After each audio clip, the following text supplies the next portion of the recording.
নমস্কার, শুভ সন্ধ্যা। Welcome to the real বং। আমি Sudeshna the real বংয়ের পক্ষ থেকে আজ আবারও একটা নতুন রেসিপি নিয়ে হাজির হয়েছি। বেশ অনেক দিন পরেই আমি নতুন রেসিপি নিয়ে এলাম। তবে আজকে যে রেসিপিটা আপনাদের সঙ্গে আমি শেয়ার করে নেব সেটি একেবারে নতুনত্ব একটি রেসিপি। চলুন রেসিপিটা শুরু করা যাক। একটা কড়াই বসিয়ে দিয়েছি, তার মধ্যে দিয়ে দিলাম প্রায় 2 থেকে 3 টেবিল চামচ সর্ষের তেল। সর্ষের তেল দিয়ে দিলাম 1 টুকরো দারচিনি, 2-3টে তেজপাতা, আর দিলাম হাফ কাশ্মীরি লঙ্কা, আর দিলাম একটা এলাচ। আমি একটা তেজপাতাকে হাফ করেছি আর একটা হাফ তেজপাতা দিয়েছি, মোট 1.5খানা তেজপাতা। এবার এটা নাড়াচাড়া করে ভাজা করার পরে একটু দিয়ে দিলাম বেশ বড় সাইজের একটা পেঁয়াজকে কুচো করে রেখেছিলাম ওটা। এবার এটা একটু ভালো করে ভেজে নেব। পেঁয়াজের কাঁচা গন্ধটাকে আমি একটু কাটিয়ে নেব। এরপর এর মধ্যে দিলাম রসুন বাটা। খুব মিহি করে বাটা নেই রসুনটা, আধ ভাঙা করা আছে। তো এরপর দিয়ে দিলাম লঙ্কা কুচো এবং একটা বড় সাইজের টমেটো কুচো। ভালো করে নাড়াচাড়া করে দিয়ে দিলাম নুন 1 চা চামচ, টমেটোটা যাতে করে নরম হয়ে আসে এবং পেঁয়াজটাও ভালো করে নরম হয়ে মশলাটা ভালো করে ভাজা হয়ে যায়। এরপর দিয়ে দিলাম হলুদ গুঁড়ো, জিরে গুঁড়ো আর ধনে গুঁড়ো, সবই হাফ চা চামচ করে আমি দিয়েছি। এবার এটা একটু জল দিয়ে কষিয়ে নেব। সঙ্গে দিয়ে দিলাম 1 টেবিল চামচ আদা বাটা। এবার জল দিয়ে মশলাটা ভালো করে কষিয়ে নিচ্ছি। মশলা কষানো হয়ে গেলে আগে থেকে পরিষ্কার করে ধুয়ে ভিজিয়ে রাখা মসুর ডাল জল ঝরিয়ে আমি রেখেছিলাম, দিয়ে দিলাম এটা।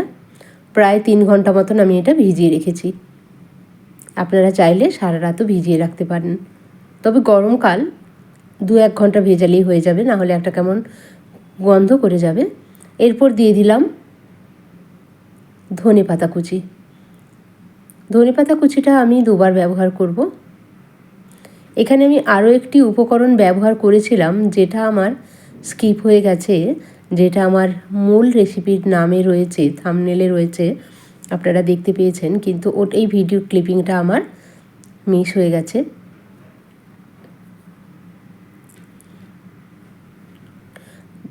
সেটা হচ্ছে আমি চিংড়ি মাছ আগে থেকে ভেজে রেখেছিলাম, সেটাকে এই মসুর ডালের মধ্যে দিয়ে আমি নাড়াচাড়া করে কিন্তু কষিয়েছিলাম।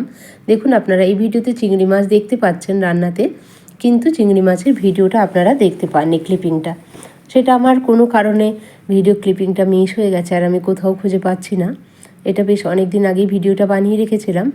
এরপর এর মধ্যে দিয়ে দিলাম সামান্য একটু চিনি, স্বাদের ব্যালেন্সের জন্য। আপনারা না চাইলে নাও দিতে পারেন। এবার আবারও দিয়ে দিচ্ছি বেশ কিছুটা পরিমাণে ধনেপাতা কুচি। খুব চটজলদি একটা রেসিপি, ভাত, রুটি, পরোটা যে কোনো কিছুর সঙ্গে আপনারা খেতে পারেন। আর যারা চিংড়ি মাছ খান না তারা চিংড়ি মাছটা স্কিপ করে ডালটাকে এভাবেও রান্না করতে পারেন, অথবা চিংড়ি মাছ না দিয়ে আপনারা এর মধ্যে ডিমও দিতে পারেন। এবার দিয়ে দিলাম 1 টেবিল চামচ ঘি। ঘি দিয়ে ঢাকনা চাপা দিয়ে নাড়াচাড়া করলেই কিন্তু আমার এই রান্নাটা একেবারেই রেডি। এত সুন্দর হেলদি একটা ডাল, আমার মনে হয় এটা দিয়ে ভাত খাওয়া পুরোটাই হয়ে যাবে। দেখুন চিংড়ি মাছগুলো কিন্তু ডালের মধ্যে সেদ্ধ হয়ে যাবে। হালকা একটু ভেজে চিংড়ি মাছটা, আপনারা চাইলে এর মধ্যে একটু লেবুর রসও দিতে পারেন। আমি লেবুর রস এর মধ্যে অ্যাড করলাম না, কারণ আমার মেয়ে খেতে পছন্দ করে না, তাই আমি এর মধ্যে অ্যাড করিনি। আপনারা কাঁচা লেবুও মেখে খেতে পারেন, অথবা এর মধ্যে 1 চা চামচ লেবুর রসও আপনারা অ্যাড করে দিতে পারেন। তাহলে বন্ধুরা আর দেরি কেন, ঝটপট আমার রেসিপিটা দেখে আমার কমেন্ট বক্সে একটা কমেন্ট করে দিন আপনাদের কেমন লাগলো রেসিপিটা। আর রেসিপিটা যদি খুব ভালো লেগে থাকে তাহলে বন্ধু পরিবারের সাথে এবং আপনাদের কাছের মানুষদের সঙ্গে এটাকে শেয়ার করে নিন। আর ঝটপট আপনারা বাড়িতে বানিয়ে একবার টেস্ট করে দেখুন কেমন লাগে এই রেসিপিটা খেতে। আমার নতুন বন্ধুদেরকে অনেক শুভেচ্ছা জানাচ্ছি আমার চ্যানেলে এসে আমার পুরো ভিডিওটা দেখার জন্য। পুরো ভিডিওটা দেখার পর একবার লাইক করে দেবেন এবং আমার কমেন্ট বক্সে এসে একটা কমেন্ট করে যাবেন। আর পাশে থাকা বেল নোটিফিকেশানটাকে অন করতে ভুলবেন না।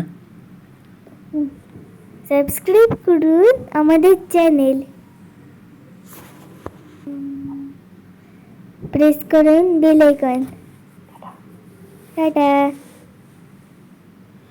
Thanks for watching. টাটা।